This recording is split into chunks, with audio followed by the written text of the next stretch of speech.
नमस्कार, आप देख रहे हैं हमारा खास कार्यक्रम बाबा का रहस्य लोक और आपके साथ हूं मैं खुशबू मनोरमा मिश्रा। आज बात होगी दुनिया भर में प्रसिद्ध कथावाचक संत देवकीनंदन ठाकुर की। ऐसे संत जिनकी श्रीमद् भगवत कथा की दुनिया दीवानी है। ऐसे संत जो न सिर्फ धर्म और आध्यात्म से जुड़े हैं बल्कि समाज में हो रही गतिविधियों पर भी उनकी नजर रहती है। वो समाज सेवा के काम करते हैं और अगर बात सनातन और हिंदुत्व पर आ जाए तो उनकी मधुर वाणी तीखी और प्रखर भी हो जाती है। देवकीनंदन नाम सुन के भगवान समझा है क्या जो 100 गाली माफ कर देगा? ये देवकीनंदन नाम है, अपन फ्लावर नहीं है रे।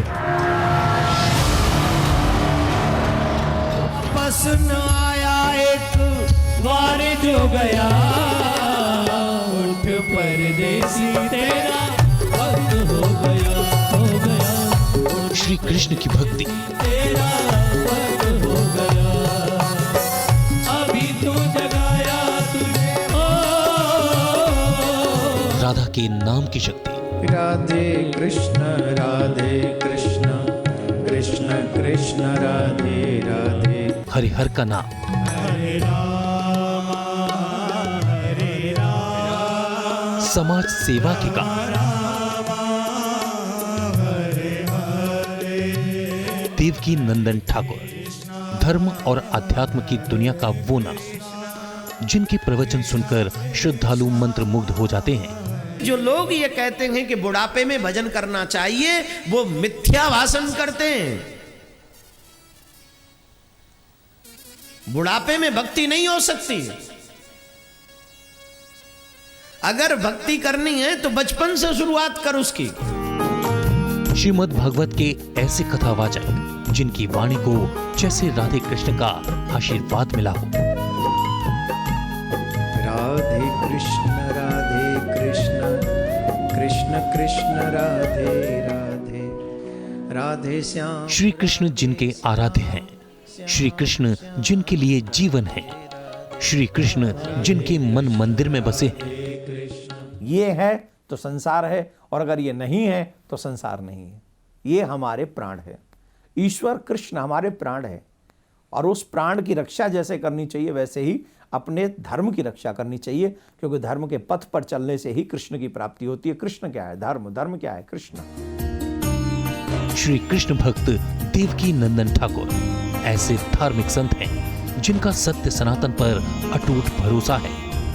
सनातन के वे सजग प्रहरी हैं। सनातन उनके लिए धर्म नहीं बल्कि जीवन पद्धति है। सनातन की शक्ति ही उनकी भक्ति है।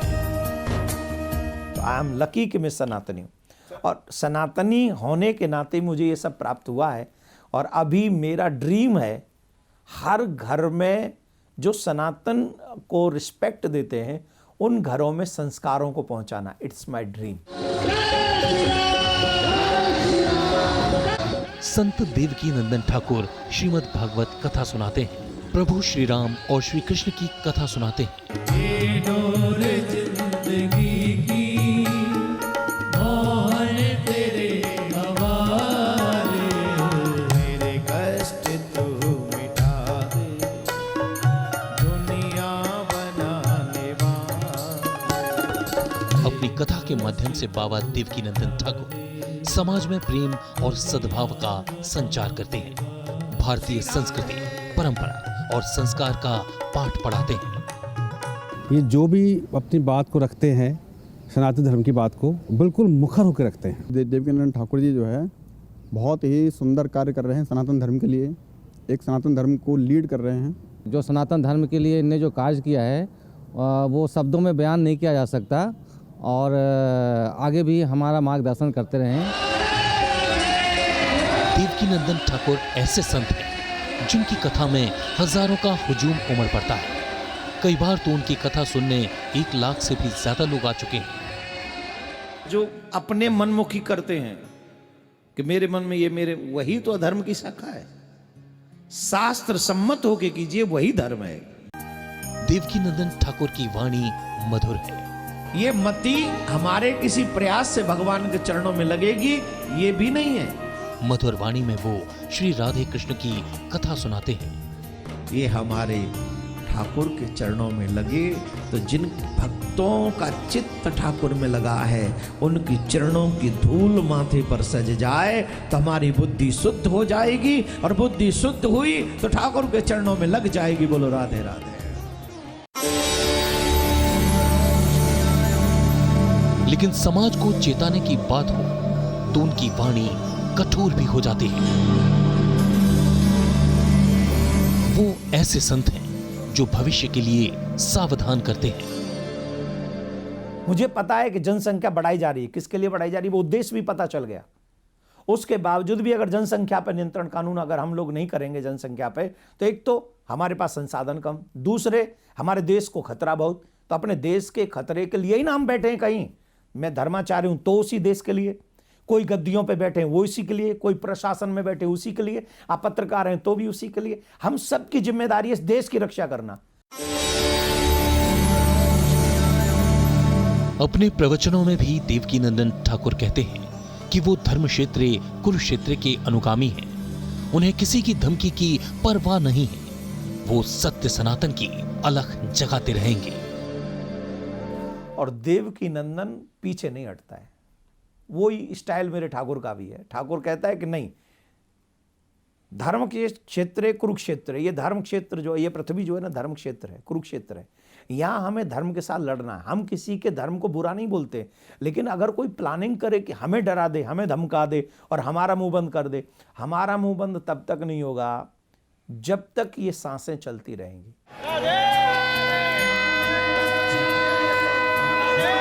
देश विदेश में देवकीनंदन ठाकुर के लाखों भक्त हैं। उनकी राधे कृष्ण कथा के लाखों अनुयायी हैं।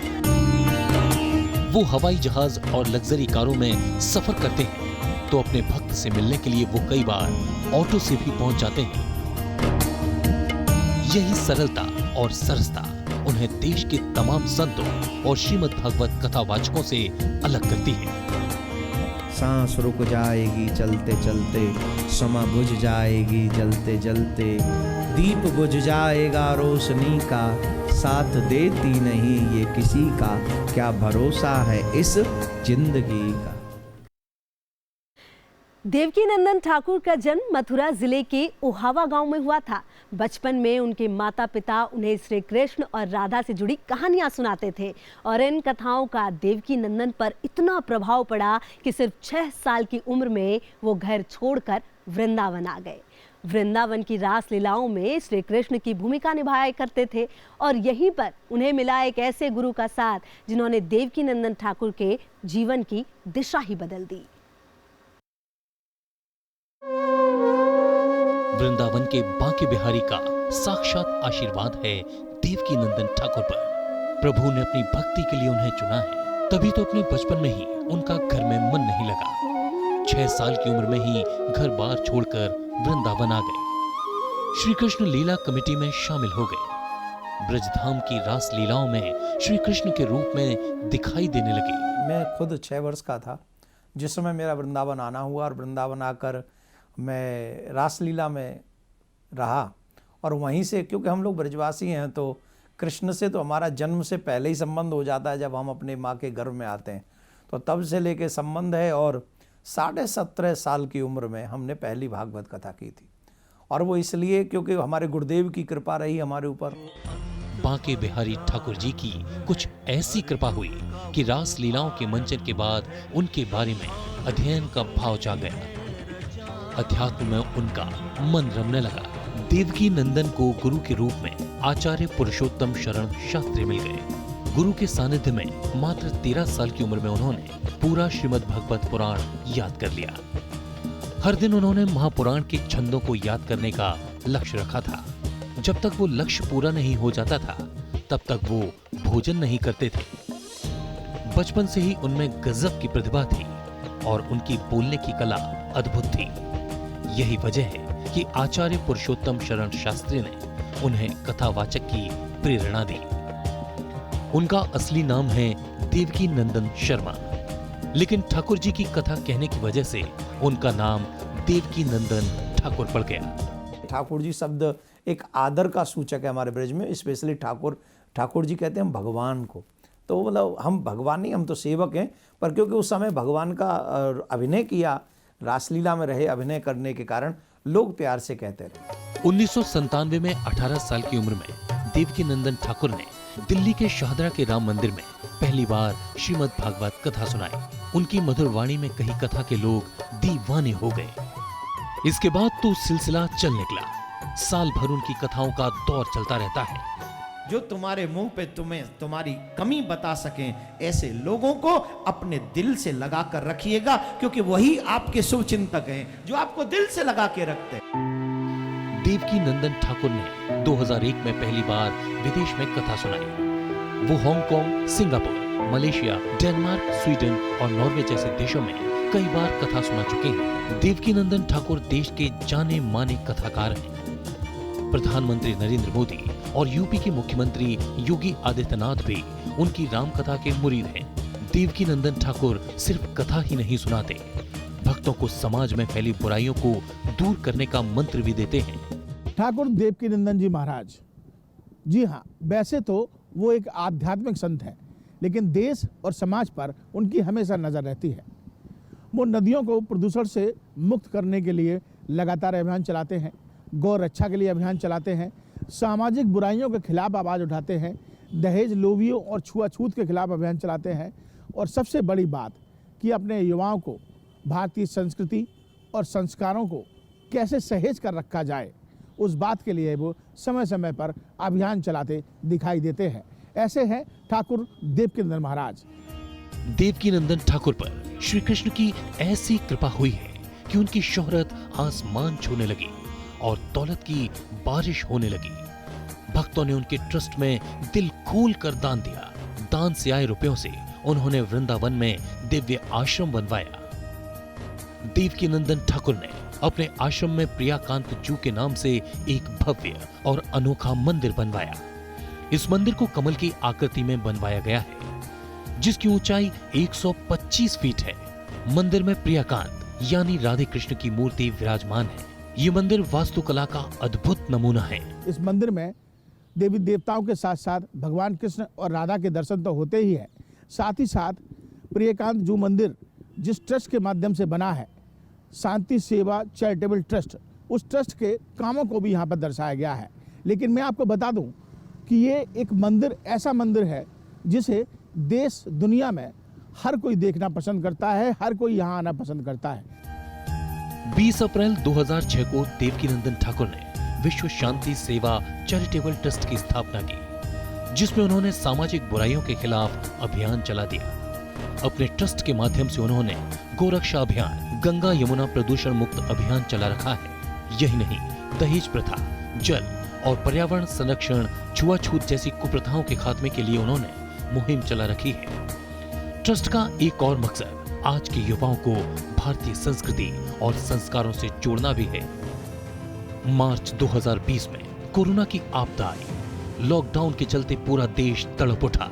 मेहनतकश मजदूरों से उनका रोजगार छिन गया।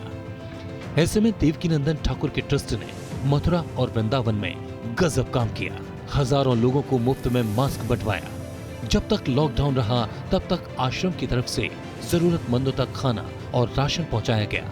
1 लाख परिवारों तक विश्व शांति सेवा चैरिटेबल ट्रस्ट पहुंचा, जहां एक महीने का प्रसाद, भोजन की सूखी सामग्री उनको दी गई, कपड़े इत्यादि दिए गए। जो जो बन पड़ा मिशन के माध्यम से वो किया गया। देवकी नंदन ठाकुर का कथालोक ऐसा है कि उनकी मधुर वाणी सीधे हृदय को छू जाती है।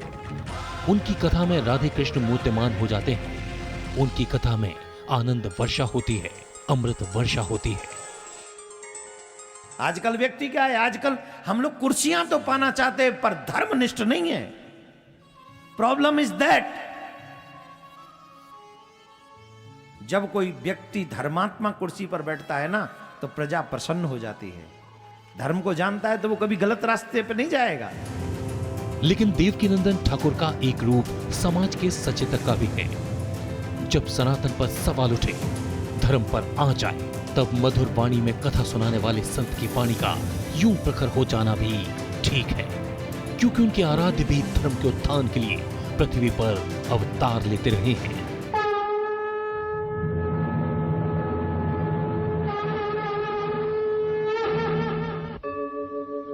यदा यदा हि धर्मस्य ग्लानिर्भवति भारत अभ्युत्थानम् अधर्मस्य तदात्मानं सृजाम्यहम्। देवकी नंदन ठाकुर आध्यात्मिक संत हैं। दुनिया भर में राधे कृष्ण की कथा सुनाते हैं, लेकिन सामाजिक कुरीतियों और सनातन पर आए दिन होने वाले हमलों से व्यथित भी रहते हैं। उन्होंने कुरीतियों के खिलाफ और पर्यावरण बचाने के लिए अभियान चला रखा है। हिंदुत्व के वो सजग प्रहरी हैं। सनातन उनके रग रग में बसता है और वो अपनी बात खुलकर रखते हैं और सनातन के शत्रुओं को ललकारते हैं, और इसी वजह से वो विरोधियों के निशाने पर रहते हैं। पढ़ लिख के कुछ भी बन जाओ, बनना ही चाहिए, इसमें कोई संशय नहीं। मैं तो कह रहा हूं भगवान कृपा करे आने वाले समय में हमारे इस देश की तिलक लगाने वाली, कंठी पहनने वाली, भगवान का भजन करने वाली बेटी इस देश की प्रधानमंत्री हो। ये संत देवकी नंदन ठाकुर की सोच है।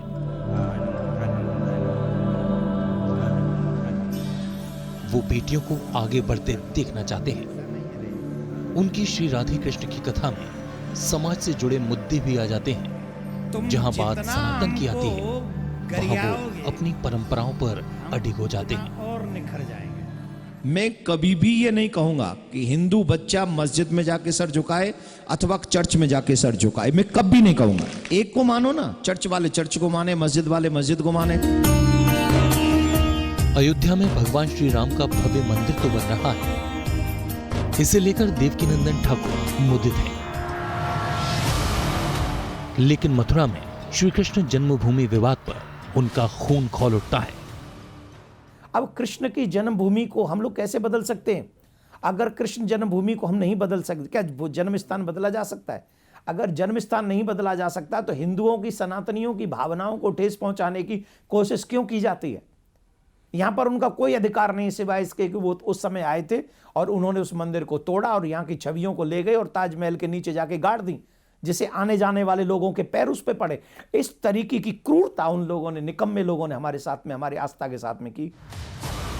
देवकी नंदन ठाकुर समाज के लिए हर तरह की लड़ाई लड़ने को तैयार रहते हैं।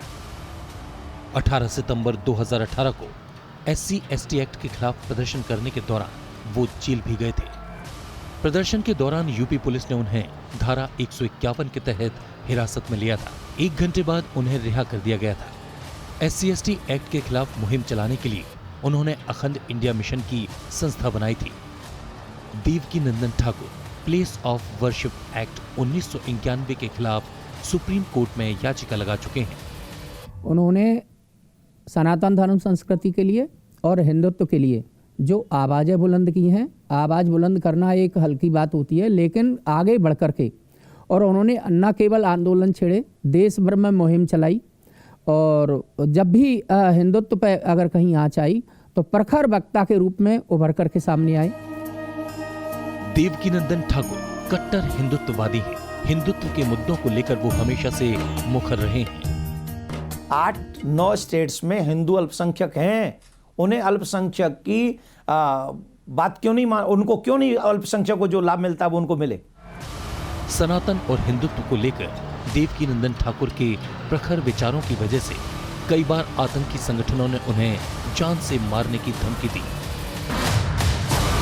अभी हाल में ही पिछले 25 दिसंबर को सऊदी अरब से उनके निजी नंबर पर एक कॉल आई थी, जिसमें कॉल करने वाले ने उन्हें चौक पर जिंदा जला देने और फिर बम से उड़ा डालने की धमकी दी थी। हमें जो धमकियां मिली हैं 2-3 बार, सिर्फ धमकियां नहीं मिली, एक बार मेरी गाड़ी रोक ली गई थी, मेरे भाग्य अच्छे थे तो मैं बच निकला, उसकी भी रिपोर्ट पुलिस के पास में है, और टुकड़े टुकड़े कर देने की धमकी मुझे भी मिली हुई है।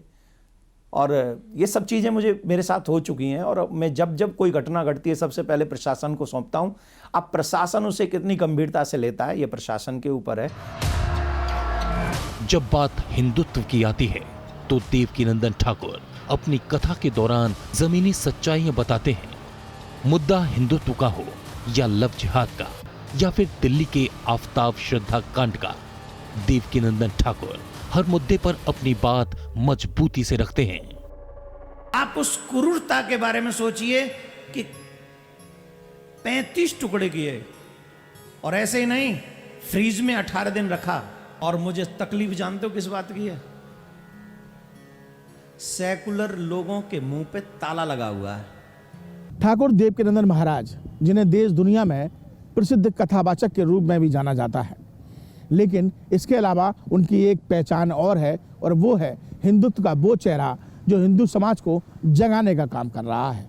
और उनकी इसी हिंदुत्व के प्रेम को लेकर आए दिन उन्हें कंटरपत्तियों से जान से मारने की धमकियां तक मिलती रहती हैं, मगर वो कहते हैं कि वो पीछे नहीं हटेंगे। उनका कड़कड़ इस भारत के लिए है, भारतीय संस्कृति के लिए है। वो अपने संस्कारों को, अपनी संस्कृति को बचाने के लिए लगातार आगे बढ़ते रहेंगे। वीडियो जर्नलिस्ट मनोज के साथ मथुरा से विनीत दुबे, न्यूज़ नेशन। बाबा के रहस्य लोक इस खास कार्यक्रम में आज के लिए बस इतना ही। बाकी तमाम खबरों के लिए आप रहिए हमारे साथ, देखते रहिए न्यूज़ नेशन। नमस्कार।